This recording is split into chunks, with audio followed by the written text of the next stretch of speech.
Vamos iniciar, então, nossa catequese de hoje. Em nome do Pai, do Filho e do Espírito Santo. Amém. Vinde, Espírito Santo, enchei os corações dos vossos fiéis e acendei neles o fogo do vosso amor. Enviai o vosso Espírito, e tudo será criado, e renovareis a face da terra. Oremos.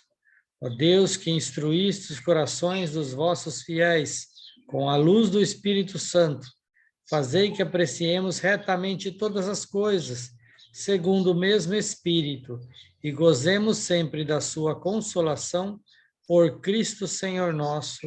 Amém. Do Pai, do Filho e do Espírito Santo. Amém. Continuando a nossa catequese, né? Vocês se lembram, na semana passada, nós falamos sobre o sacramento da cura, né? Lembra que eu falei no início, quando falei de todos os sacramentos? Os sacramentos da cura são dois, né? O sacramento da penitência, que é chamado também de reconciliação, de confissão, enfim, tem vários nomes dele, mas é a nossa confissão. É aquilo que a gente, quando nós pecamos, procuramos o padre, fazemos a nossa confissão e reatamos a nossa relação com Deus e, a partir dali, com os nossos irmãos também. E o outro sacramento da cura é a unção dos enfermos. Tá? Antigamente, esse sacramento tinha um outro nome. Ele era chamado de extrema unção. Né? Você já deve ter ouvido isso aí.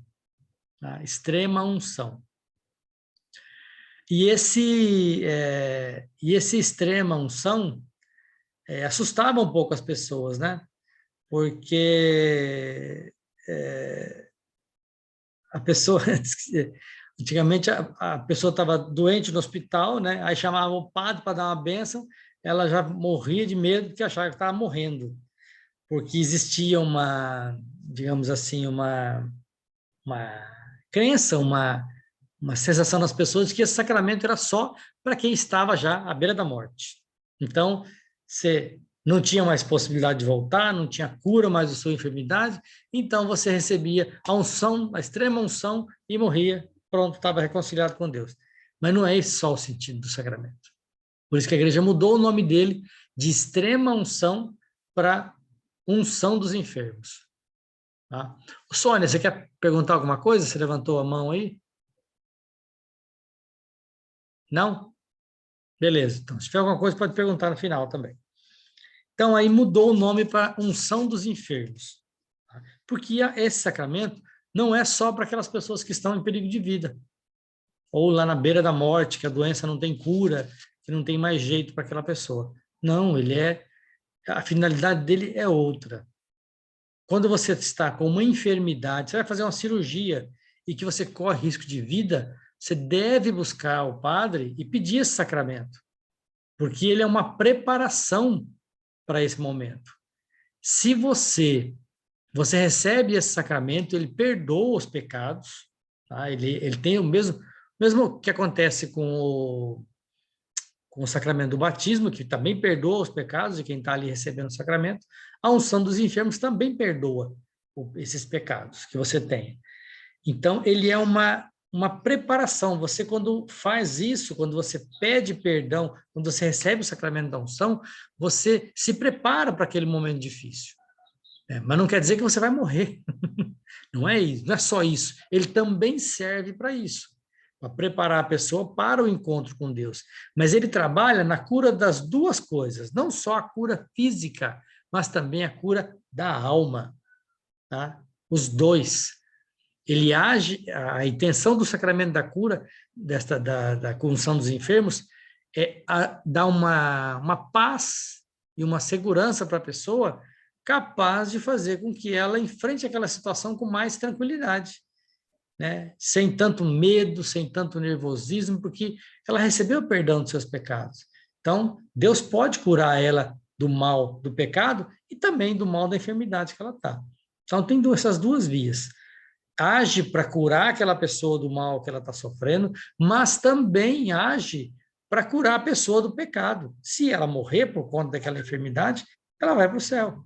Ou fica com o caminho mais fácil para chegar junto de Deus, né?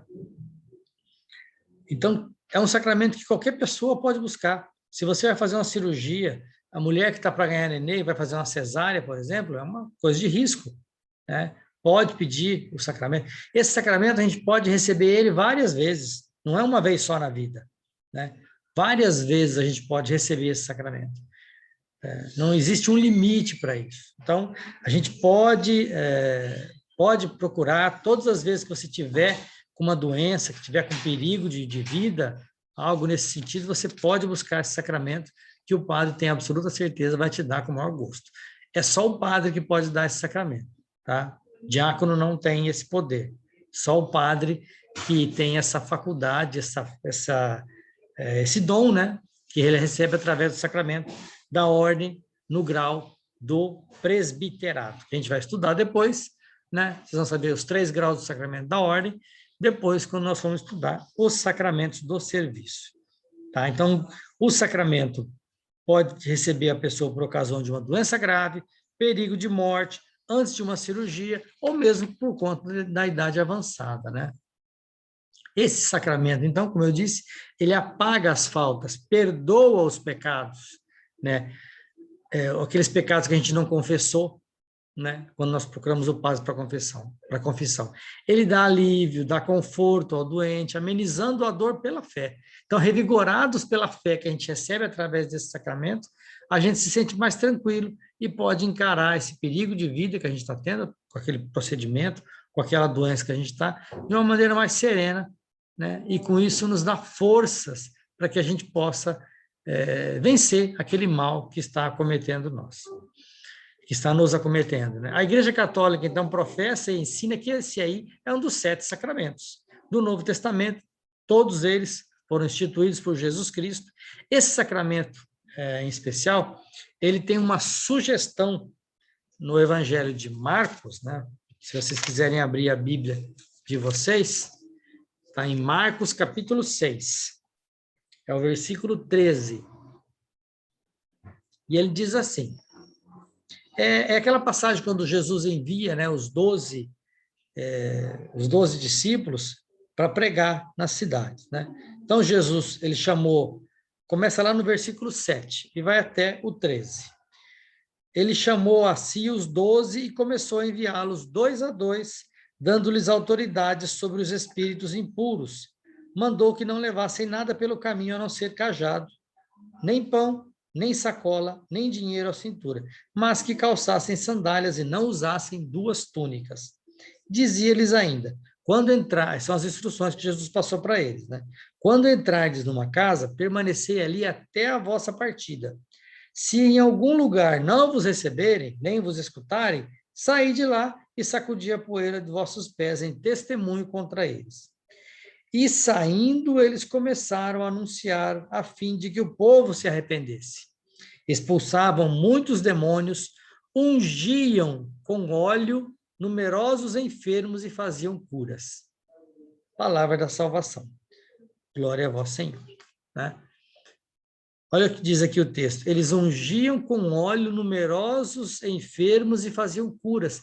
Então, aqui já preconiza o sacramento da unção dos enfermos, que o elemento humano, né, material do sacramento, é justamente o óleo que é usado na unção. É um óleo que é especialmente preparado para essa função. Nós temos 3 óleos na igreja. É o óleo do batismo, o óleo dos enfermos e o óleo do crisma, que é usado no sacramento da crisma. Cada óleo é um sacramento distinto. Então, esse óleo ele é abençoado na celebração dos Santos Óleos, que é na 4ª ou na 5ª-feira santa, né? Mas que por conta da pandemia tem sido sempre adiado. No ano passado foi em agosto, e esse ano, 2021, vai ser também em agosto, porque agora, né, dia 31 de março, não será possível fazer também por conta da pandemia que a gente está vivendo.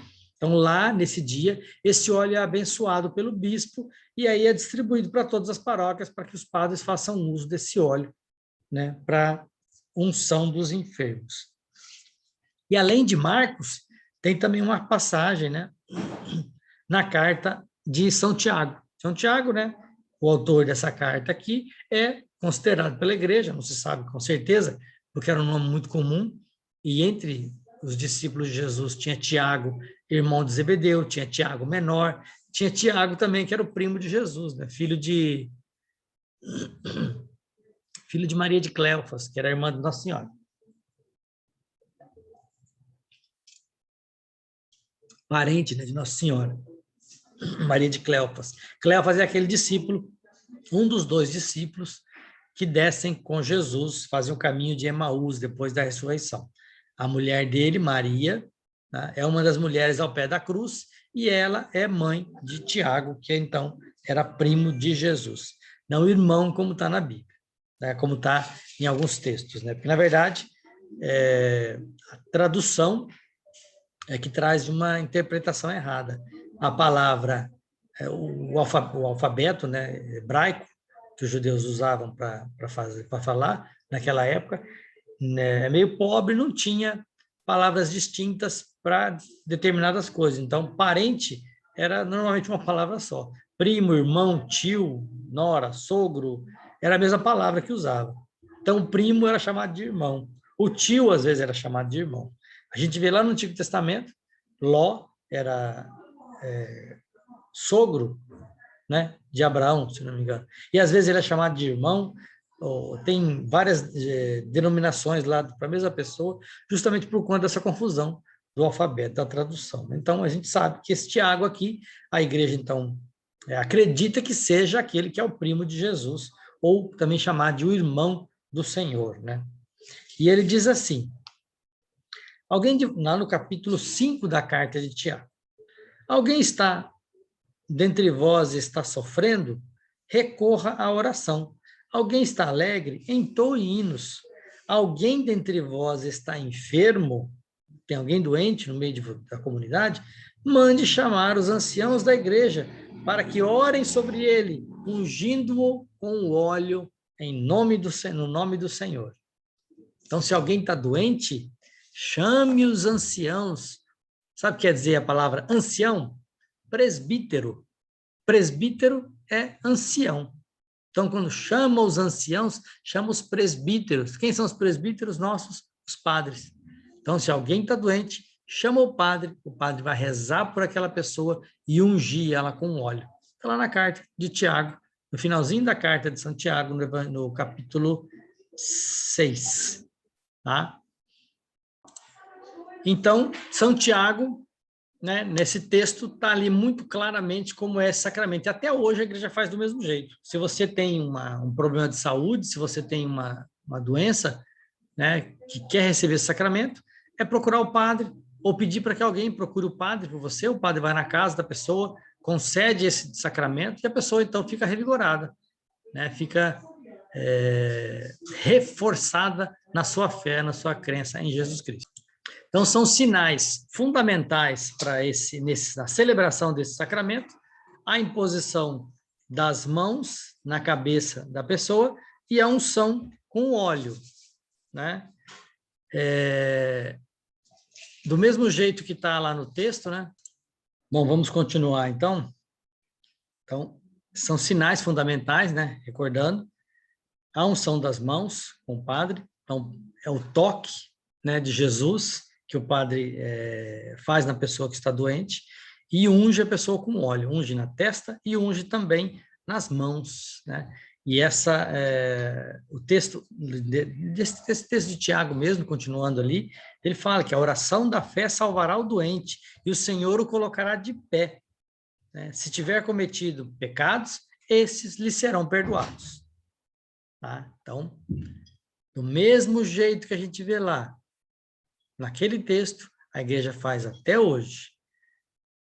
Unge a pessoa, toca, unge, e esse toque com essa unção perdoa os pecados. Por isso que ele é chamado sacramento de cura, né? Porque ele cura a alma dos pecados e pode ajudar também a curar o corpo das enfermidades. Então, se você está com problema de saúde ou vai fazer uma cirurgia, né, que tem risco de vida, procura o padre, pede para ele dar unção. Os padres gostam quando as pessoas procuram, né? É um sacramento pouco procurado, né? Normalmente só quando a pessoa está lá no hospital para morrer, quando ele às vezes não tem nem consciência do que está fazendo para poder confessar os pecados e serem perdoados esses pecados, né? Aí que a família chama o padre. Não, chama antes, para que a pessoa possa conversar com o padre, né? O sacramento da confissão que ele vai fazer ali, junto com a unção dos enfermos, esse confessar os pecados que ele vai fazer, com certeza vai ajudar ele, né, de maneira muito forte, para que ele se recupere do problema de saúde que ele está tendo, né? Tá. Lembrando também que os três, eu falei dos 3 óleos que a igreja tem, né? O óleo do batismo, o óleo da unção e o óleo do crisma. Os 3 óleos são feitos sempre de azeite, né? O óleo da oliveira. Tá? Sempre dessa maneira. E tem sempre uma oração que o padre faz para poder receber este sacramento. Tem uma oração, então, né, que o padre faz, quando faz essa unção na pessoa, e que essa oração diz assim: por esta santa unção e pela sua infinita misericórdia, o Senhor venha em teu auxílio com a graça do Espírito Santo, para que, liberto de seus pecados, ele te salve e, na sua bondade, alivie os teus sofrimentos. Né? Com essa bonita oração, o padre faz, então, a imposição das mãos, faz a unção na pessoa e, com isso, ela recebe essa graça santificante que só esse sacramento pode dar. Tá? Então, este é o sacramento da unção dos enfermos, né? É o sacramento, como eu já disse, né? É um sacramento que a gente pode receber ele várias vezes durante a vida, não existe um limite, não é como o batismo que imprime caráter e é uma vez só na vida que você recebe, né? Não é como o sacramento do matrimônio, que você também recebe ele uma vez só com aquela pessoa, né? Se o cônjuge falecer, você pode receber com uma outra pessoa também, né? Mas com aquela pessoa é uma vez só na vida. O sacramento da ordem também é uma vez só que o padre recebe, ou o diácono é uma vez só que recebe o sacramento. Tá? Naquele grau. Mas a gente vai estudar depois. Na próxima catequese nós vamos entrar já nos sacramentos do serviço, né? Que são a ordem e o matrimônio. Então lembra? Nós estudamos os 3 sacramentos da iniciação cristã, que são o batismo, a Eucaristia e a confirmação. Hoje finalizamos os da cura, que são a confissão e a unção dos enfermos. E aí restam mais 2, que são 7 sacramentos. Restam 2 para a gente ver, então, que são a ordem e o matrimônio, que são as próximas catequeses nossas. Tá? Obrigado pela paciência de vocês. Vamos, então, agora encerrar a nossa catequese, pedindo à nossa mãe, Nossa Senhora, nossa padroeira de Aparecida, para que ela nos motive, né, e nos fortaleça nessa caminhada e que não permita que vocês desistam, né, desse bonito trabalho que vocês estão fazendo, né, de perseverança com todas as dificuldades, né, especialmente por conta da pandemia que todos estão enfrentando, mas vocês estão firmes, perseverantes nesse caminho. Que bom, que Deus os abençoe, Nossa Senhora os cumule de bênçãos. Ave Maria, cheia de graças, o Senhor é convosco. Bendita sois vós entre as mulheres, e bendito é o fruto do vosso ventre, Jesus. Santa Maria, Mãe de Deus, rogai por nós, pecadores, agora e na hora de nossa morte. Amém. O Senhor esteja convosco. Ele está no meio de nós. Abençoe-vos o Deus Todo-Poderoso, Ele que é Pai, Filho e Espírito Santo, e que Nossa Senhora guie sempre o caminho de todos vocês. E em paz e que o Senhor vos acompanhe. Tá bom? Um abraço a todos, fiquem com Deus e até semana que vem.